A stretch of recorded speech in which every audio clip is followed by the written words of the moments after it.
Ça, du côté des États-Unis, on vous en parlait hier, l'administration Biden-Harris se rapproche de plus en plus de la Maison-Blanche alors que la sermentation officielle du nouveau président aura lieu le 20 janvier prochain. Le président élu Biden continue d'ailleurs à nommer les personnes clés de son entourage qui vont donc l'épauler dans son mandat. Qu'est-ce que cette nouvelle administration Biden-Harris pourrait vouloir dire pour le Canada? J'en discute ce soir avec Bob Ray, qui est ambassadeur du Canada à l'ONU. Je le retrouve du côté de New York. Bonsoir, M. Ray. Bonsoir, Esther. Ça va bien? Ça va bien, merci. Et vous aussi? Oui, Bon, ça va très bien. un mot d'abord sur cette nouvelle que vous avez publiée récemment sur les réseaux sociaux. On vous avait honoré le travail d'un chef autochtone qui a mené la lutte pour la Déclaration des Nations unies sur les droits des peuples autochtones. On sait que c'est une cause qui tient à cœur le gouvernement actuel. Parlez-nous de cet hommage d'entrée de jeu. Qu'est-ce que c'était au juste? À l'égard de qui? Ben, c'est un phénomène intéressant. C'est que depuis quelques années, ça fait des décennies, il y a des chefs autochtones du Canada qui ont été parmi les grands chefs dans ce mouvement pour la reconnaissance internationale des droits des peuples autochtones. Et c'est le chef Little Child qui était un membre du Parlement, qui était membre du caucus de Brian Mulroney, et un homme de grande taille qui est toujours là. Et Willie, il était avec le gouvernement, avec Mme Bennett au moment où elle a prononcé sur la nouvelle loi canadienne qui va être introduite dans le Parlement canadien. Et moi, je voulais donner le fait que la salle où nous rencontrons juste à côté de mon bureau, c'est la salle Little Child. Et c'est là où nous faisons, j'ai beaucoup de meetings là-dessus, beaucoup de réunions.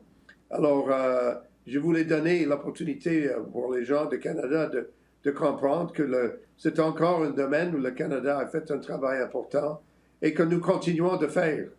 Nous continuons d'avoir des réunions avec beaucoup de pays qui partagent avec nous une partie de notre histoire importante, c'est-à-dire la réalité autochtones de notre pays, comme les États-Unis, comme le Mexique, comme tous les pays d'Amérique, tous les pays américains, disons, au nord et au sud.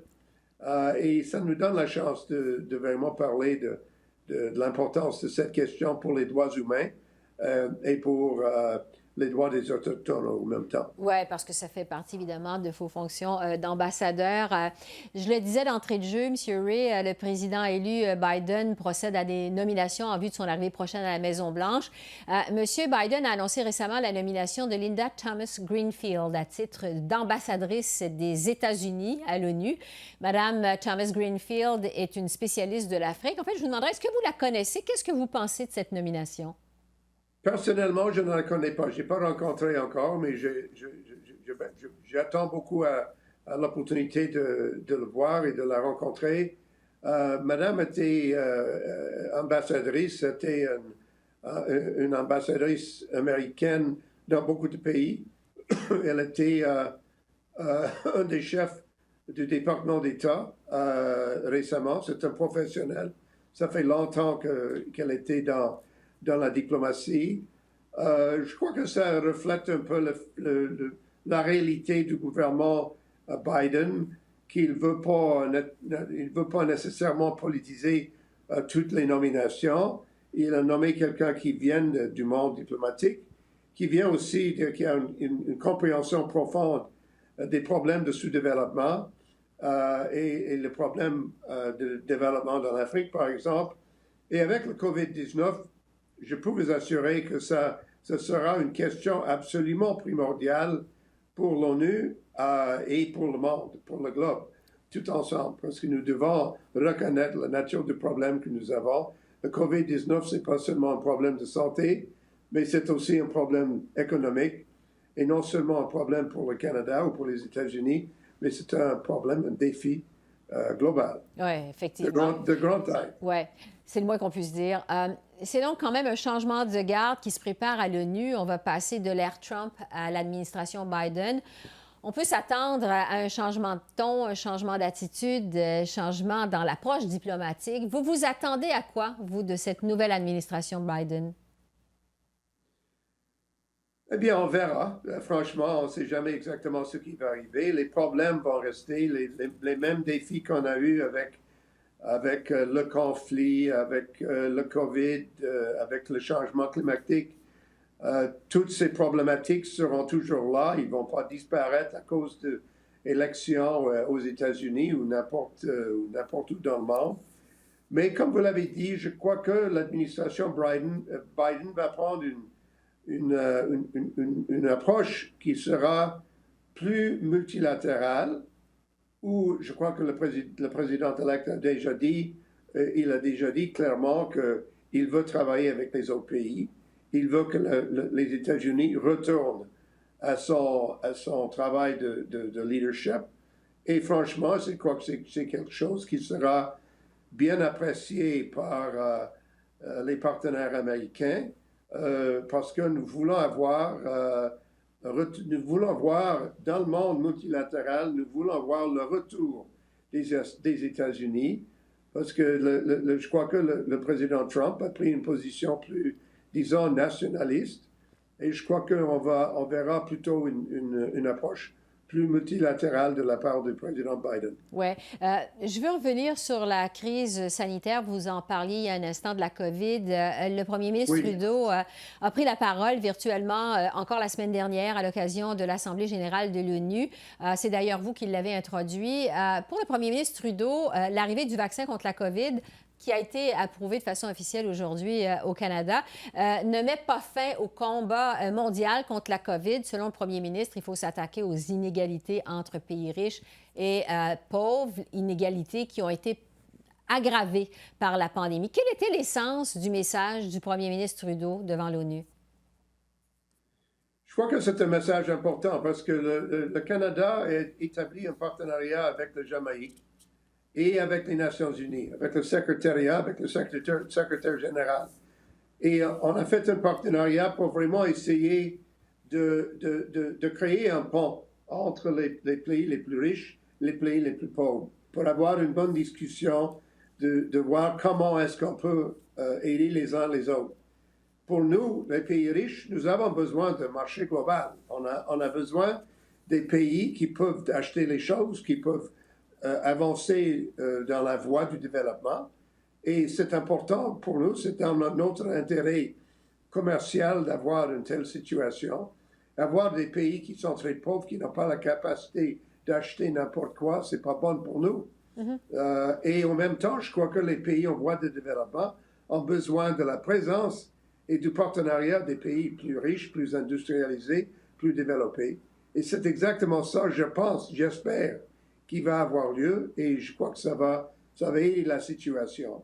Et c'est ça que le gouvernement de M. Trudeau, ils veulent faire face à cette situation. C'est un défi qu'ils reconnaissent, ils ont reconnu, et c'est le Canada qui, effectivement, est un des chefs dans ce domaine. C'est un bilan important pour le Canada. Et quels seront, selon vous, les autres principaux dossiers du Canada à l'ONU dans un avenir approché? Je dirais, à part du COVID-19 qui sera très important, le changement climatique, c'est un grand défi. Je sais bien qu'il y a, dans quelques jours, le Premier ministre va prononcer un discours important à ce sujet pour reconnaître le 5e anniversaire de l'accord de Paris sur le changement climatique. Et je crois que ce sera un événement important, mais ce n'est pas seulement des discours, ce sont des décisions domestiques qu'on doit prendre, à la fois domestiques et aussi globales. Et alors, le changement climatique est toujours important. Et la question de la sécurité, la paix, la sécurité, ce sont des raisons pour lesquelles on a créé les Nations unies, on a créé une organisation pour faire face aux problèmes de conflit. Et naturellement, on a toujours des conflits. On a toujours des conflits importants et il faut que l'ONU devienne plus efficace en adressant ces problèmes. Alors, ça nous donne, je crois, une opportunité de de faire un travail important à l'ONU. Donc, c'est ce qui devrait vous occuper au cours des prochains mois et des prochaines années. Monsieur Ray, vous êtes arrivé en poste à l'ONU depuis, sauf erreur, le mois de juillet dernier, encore c'est récent. Vous êtes arrivé à New York, donc en pleine pandémie. New York, on le sait, a été frappé de plein fouet par la COVID-19. Comment s'est effectuée votre arrivée en poste à New York? Un peu différent. Alors, le New York, j'ai vu, même avec les gens qui travaillent avec moi dans le bureau canadien, j'ai vu clairement l'impact du COVID. Le New York a perdu à peu près 30 000 personnes. La ville de New York. Alors, ça a été un événement très, très, très difficile pour la population new-yorkaise. Le New York était le centre de l'attaque de COVID qui a eu lieu au mois d'avril. Et ça a eu un impact traumatique sur la ville. On le voit, il n'y a pas de théâtre, il n'y a pas de musique, il n'y a pas de grandes choses maintenant à New York, mais c'est toujours une ville d'une grande diversité qui commence à retourner au normal, disons, mais ça va prendre du temps. Ouais. Et pour moi, c'était une opportunité de vraiment de faire mon travail, de concentrer mes efforts sur les dossiers difficiles et importants que j'ai dû apprendre beaucoup plus pour faire mon travail comme ambassadeur.